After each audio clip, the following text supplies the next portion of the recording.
صباح الخير عليكم، أتمنى تكونوا بخير وعلى خير في صحة جيدة. الجو شوية في هذا الصباح معبس، لي في السماء حاضرة وبقوة. البرد كاين شوية ولكن ماشي ميشون، الإنسان يلبس وصف.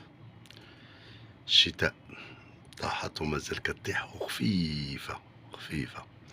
دابا هو كنصور ما كتظهر ليكمش من خلال الكاميرا. نتمنى الشتاء البلدان اللي محتاجين كذلك. الشتا ها هو كيطيح ولكن خفيف. أحمد عطاف، والله أحمد يا للغرابة يا للغرابة، في الجيفان في جنوب إفريقيا. طبيعة الحال بصبع الزرق كيقول لك نحن مع الكبار، ولكن ما كيعرفش كيفاش كتفونكسيوني لي جيفان. صحيح لي جيفان الكبار ما يمكنلياش إلا هو أنه كينسى أن هناك البلد اللي كيضيف الضيوف ديالو، وهذه الدولة من حقها تستضيف الدول الأخرى. وهذه وقعت مرة ثانية بالنسبة للجزائر، دارتها استضافتها إيطاليا لأن حصلت على الغاز، وبالتالي هما بدون شك يطلبوا هاد الصور البوصبع الزرق.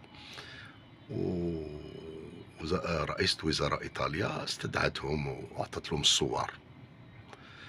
وهنا كنلاحظوا نفس الشيء جنوب إفريقيا. وتلاحظوا وتذكروا هذه الكلمة، أنها لما تكون جيفان في دولة ما فيهاش علاقة ديال الرشوة مع الجزائر بالغاز، لا أحد يستضيفها، بالعكس ديال السعودية كتكون حاضرة وبقوة في جميع المنتديات ديال الجيفان، لي سومي ديال الجيفان. الجزائر كترشد الدول للحصول على الصور باش ترسل الصور بصبع الزرق.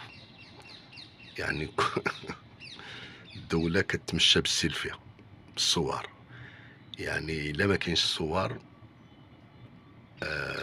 مشكلة كبيرة بالنسبة للنظام الجزائري العسكر وبالأحصار ولذلك هما كيحاولوا يحصلوا على الصور. جيفان فقط استدعاء من طرف من نرشتهم الجزائر بالغاز أو بعلاقة رشاوية بيناتهم جنوب إفريقيا إيطاليا، ولا أحد يستدعيها من الدول الأخرى.